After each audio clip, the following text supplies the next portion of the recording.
आपने पूरे साल ईमानदारी से टैक्स दिया, हर महीने सैलरी से पैसा भी कटा, लेकिन सिर्फ 7 दिन की लापरवाही आपकी पूरी मेहनत पर पानी फेर देती है। आपका टैक्स रिफंड हमेशा के लिए सरकार के खाते में चला जाता है। ऊपर से इनकम टैक्स का नोटिस और जुर्माना अलग से। सुनने में ये डरावना लग सकता है, लेकिन यही हकीकत है, क्योंकि आईटीआर भरने की आखिरी उल्टी गिनती शुरू हो चुकी है। बिना लेट फीस रिटर्न भरने की डेडलाइन निकल चुकी है और अब 31 दिसंबर तक बिलेटेड रिटर्न का आखिरी मौका है। इसके बाद न सिर्फ रिफंड भूल जाइए, बल्कि पेनल्टी और ब्याज का रिस्क भी कई गुना बढ़ जाएगा। अब सवाल ये है कि किन लोगों को ये वीडियो सबसे ज्यादा ध्यान से देखना चाहिए। तो अगर आपकी सालाना इनकम 2.5 लाख रुपए से ज्यादा है, अगर आप बिजनेस या फिर फ्रीलांसिंग करते हैं और आपकी कमाई 10 लाख के पार है, अगर आपके करंट अकाउंट से साल भर में 1 करोड़ से ज्यादा का लेन देन हुआ है, सेविंग अकाउंट में 50 लाख से ज्यादा पैसे आए गए हैं, या फिर आपके नाम पर महंगी प्रॉपर्टी, कैपिटल गेन, विदेश यात्रा या फिर विदेश में कोई असेट है, तो समझ लीजिए कि इनकम टैक्स डिपार्टमेंट की नजर आप पर है। ऐसे में आईटीआर ना भरना सिर्फ गलती नहीं, बल्कि खुद मुसीबत को न्योता देना है। अब बात करते हैं लेट करने की असली कीमत की। अगर आप अब आईटीआर फाइल करते हैं और आपकी इनकम 5 लाख रुपए से कम है, तो 1,000 रुपए की लेट फीस लगेगी, और अगर इनकम 5 लाख या फिर उससे ज्यादा है, तो ये फीस सीधे 5,000 रुपए तक जा सकती है। लेकिन अगर अब भी आप आईटीआर नहीं भरते, तो भारी झटका लगने वाला है। 31 दिसंबर के बाद आप नॉर्मल या फिर बिलेटेड आईटीआर फाइल ही नहीं कर पाएंगे।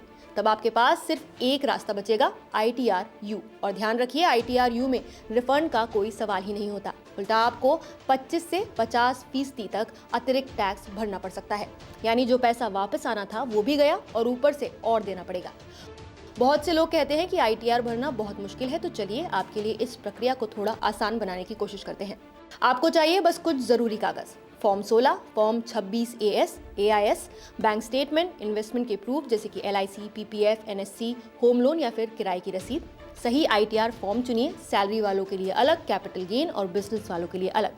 इनकम टैक्स की वेबसाइट पर लॉगिन कीजिए, डिटेल्स भरिए, टैक्स कैलकुलेट कीजिए, और जो टैक्स बचता है उसे ऑनलाइन पे कर दीजिए।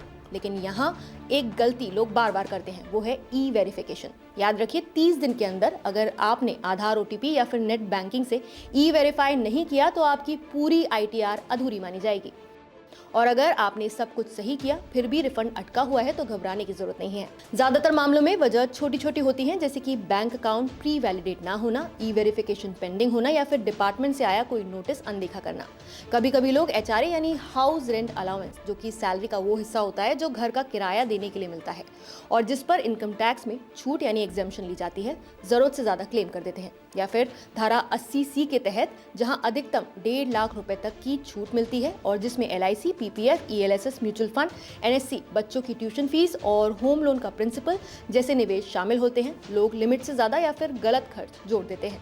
बस यहीं से गड़बड़ी शुरू होती है। क्लेम और रिकॉर्ड्स मैच नहीं करते और पूरा मामला अटक जाता है। लेकिन अच्छी बात यह है कि आप घर बैठे वेबसाइट या फिर मोबाइल ऐप से अपना रिफंड स्टेटस चेक कर सकते हैं और गलती को सुधार सकते हैं। तो अब सवाल सीधा है, क्या आप 7 दिन की देरी से अपना रिफंड, अपनी टैक्स हिस्ट्री और अपना सुकून तीनों दांव पर लगाएंगे, या आज ही बैठकर आईटीआर फाइल करके इस टेंशन को हमेशा के लिए खत्म करेंगे? कमेंट में जरूर बताइए, आपको सबसे ज्यादा परेशानी कहां आती है, फॉर्म चुनने में, ई वेरिफिकेशन में, या फिर रिफंड को समझने में? नमस्कार, मैं हूं मानक गुप्ता। अगर आपको हमारा ये वीडियो पसंद आया हो तो इसे लाइक और शेयर जरूर करें, और हाँ, हमें सब्सक्राइब और फॉलो करना ना भूलें, ताकि आप देश और दुनिया की कोई खबर मिस ना करें। तो जुड़े रहिए हमारे साथ और देखते रहिए News 24।